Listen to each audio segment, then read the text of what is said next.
Anda ini kan dikenal juga sebagai apa ya? Wing sweeter itu ya. Ya, wingsuiter itu yang terbangnya seperti kelelawar. Apa bedanya itu dengan terjun payung? Sama sih, semuanya sama-sama terjun, cuman dia pakai sayap jadi glide rasionya lebih panjang.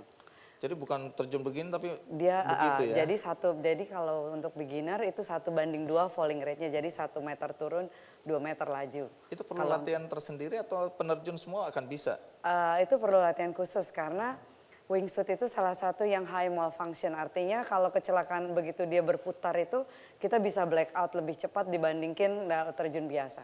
Baik, Anda juga ahli di situ ya. Iya, penerjun pertama di situ juga. Oh, penerjun pertama. Penerjun pertama dari Indonesia. Iya, untuk wingsuit. Oke. Sebagai wing sweeter tadi, ketinggian berapa yang paling tinggi yang pernah Anda lakukan lompat dari Kalau wingsuiter sih standar 15.000 saya. 15.000 saja ya? Iya. Nah, sekarang ceritakan waktu Anda terjun di atas Gunung Everest itu ya. Itu pada tahun berapa? Tahun lalu 2018 November pas ulang tahun saya. Oh, pas ulang tahun. Siap. Jadi kalau hari itu Anda nggak ada, berarti umur Anda ya segitu pas ya? Iya, iya. Bagaimana prosesnya dulu? Prosesnya dari Lukla kita jalan lewat Fakding, terus sampai ke base terakhir baru naik.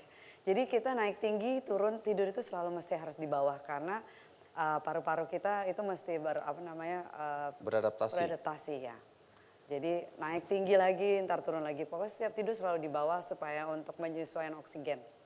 Jadi itu berapa lama naik ke atas itu? Kemarin karena kejar tayang saya sehari itu Kejar naik. tayang. Kejar tayang. Takut cuaca kan kemarin. Takut cuaca, terus berapa? 8 jam sehari jalan. Nah itu terus habis dari situ apa? Dijemput helikopter gitu? Ada helikopter. Terus naik ke Ke ketinggian atas, berapa? jadi dari sea level 25.000 feet.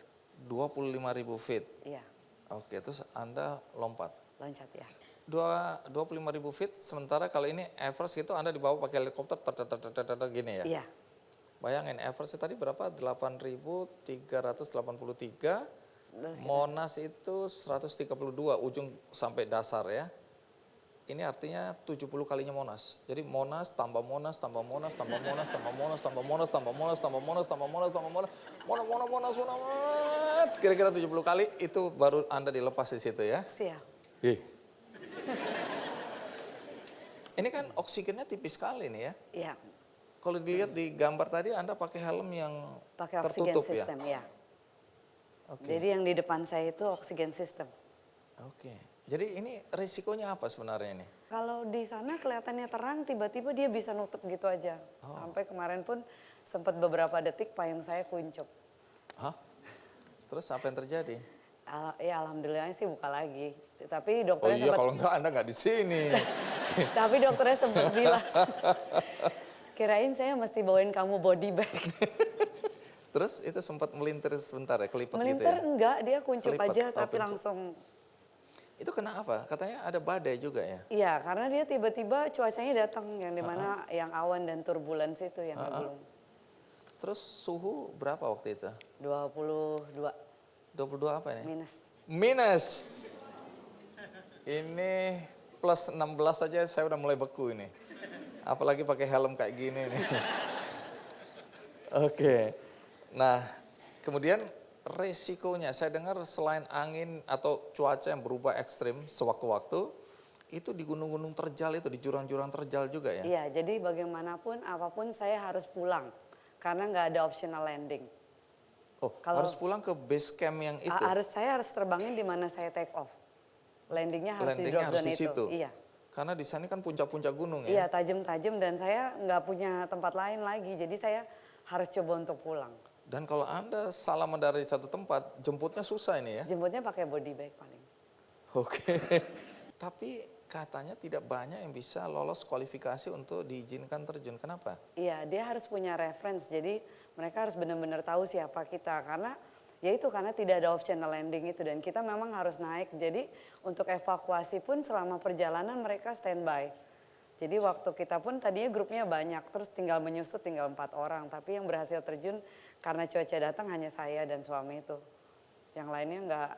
Oh, Anda dan suami terjun? Iya, karena beliau di marinirnya UK, dan dia salah satu tim displaynya Inggris dari parachuting.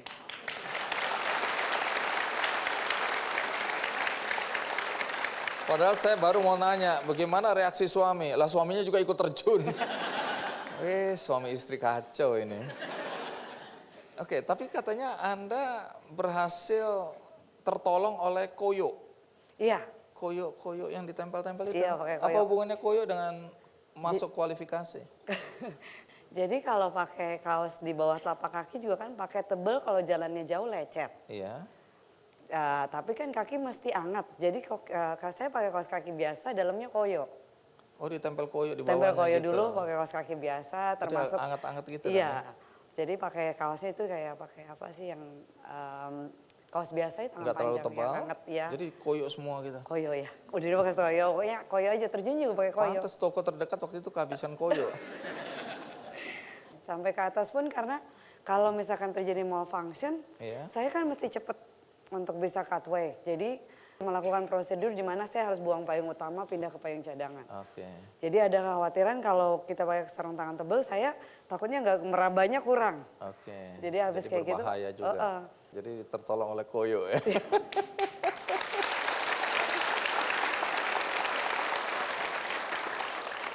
Nah, sebagai penerjun profesional, Naila juga pelatih ya. Siap. Siapa yang dilatih? Banyak, salah satunya yaitu tentara UK itu. Tadinya dulu suami salah satu murid. Oh, jadi ini pagar makan tanaman, saudara-saudara. Ya? Atau tanaman merambat ke pagar. Jadi saya memang pelatih untuk, karena saya di pelaksanaan parasut khusus pada awalnya untuk alat-alat parasut dari militernya kita. Oke, jadi melatih militer juga ya? Iya. Terus kalau di sipil juga latih? Sipil juga latih. Kalau di Indonesia? Indonesia ya Paskas. Kadang kalau Pasukan khas itu, Angkatan Iya. Udara. Angkatan Udara. Jadi dari resminya untuk wingsuit itu di Indonesia resmi secara legalnya itu dari angkatan ya Paskas yang punya penerjun 2. Baik, kalau kita lihat kan banyak yang beranggapan bahwa olahraga terjun ini kan berisiko tinggi ya, berbahaya sekali. Sehingga banyak orang tua yang melarang anaknya untuk ikut olahraga terjun payung. Ya. Kalau dalam pandangan Naila sendiri, seberapa berbahayanya? Sebenarnya terjun payung itu lebih aman daripada naik motor di Jakarta. Menarik ya. Oke, jadi terjun payung lebih aman daripada naik motor di Jakarta. Kenapa Anda bilang aman? Karena kita di parasut itu ada 2, payung utama dan payung cadangan. Dan di dalamnya itu pun sudah ada otomatis, di mana kalau kadang kan kayak saya itu main four-way di mana berempat, yang kadang kita melintir di atas bikin manuver, kita bisa ketendang, bisa ke apa, itu bisa pingsan. Tapi parasut selama otomatisnya dinyalakan, dia pasti akan berfungsi. Cuman terbangnya entah kemana. Iya, cuma gantung aja ya, nggak bisa ngontrol. Nggak ada yang Oke, ngarahin. jadi pada ketinggian tertentu kalau di style otomatis dia akan payung cadangan akan membuka sendiri. Iya, akan cutway. Walaupun kita pingsan-pingsan gitu ya. Iya, jadi dia akan mengukur kecepatan kita jatuh dan ketinggian kita dari daratan. Jadi dia Begitu melebihi batasnya dia akan otomatis membuka dia sendiri. cuman jangan lupa di servis. Kadang yang lupa itu kan kayak murid kadang jarang nyalain, Oke, memang harus pengecekan dari awalnya. kedisiplinan ya. Kalau Iya. sepanjang kita disiplin, maka resikonya memang berkurang. Jadi nggak usah takut. Nggak usah takut, terjun payung aman kok. Oke.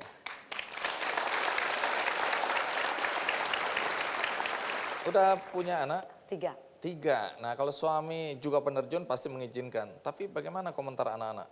Anak saya sudah pada wind tunnel dan tahun ini rencananya minggu depan Sudah pada apa? wind tunnel, indoor skydiving. Jadi mereka juga ikut jejaknya terjun. Iya. Ini keluarga kacau ini ya. Oke. Jadi anak-anak ngikutin ayah dan ibunya ya. Paling enggak biar mereka tahu, tapi mereka malah seneng, yang mahal emaknya.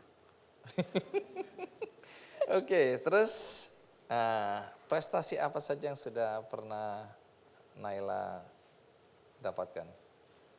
Itu dari, sebenarnya banyak sih, tapi yang pasti itu pada umumnya dari kelas rookie, single A, double A. Jadi yang rookie itu saya cuma dapat silver, yang lainnya double A 2 tahun berturut-turut saya yang megang juara dunianya. Juara dunia. Double A itu apa itu? Jadi kalau kita rookie itu kelas pemula. Oke. Single A sudah intermediate, terus double A ya di atasnya intermediate. Saya yang belum ke tempuhan triple A. Tapi double A juara dunia. Juara dunia 2 tahun berturut-turut. Berarti hebat ya, Indonesia ya, Sri Kandi Indonesia hebat. Oke, terima kasih Naila sudah hadir bersama kami semua yang ada di studio dan penonton yang menonton acara ini pasti terinspirasi ya. Dan berikutnya saya akan menghadirkan seorang perempuan. Dulu dia seorang sales promotion girl, SPG ya. Yang biasa di mall-mall kita lihat itu. Nah, jualan produk, tapi sekarang tugasnya adalah menyelamatkan nyawa manusia pada saat bencana. Siapa dia? Saya akan segera kembali, ikuti terus Kick Andy. Terima kasih. Nah, ini kan mayat pertama nih. Siap. Bagaimana perasaan?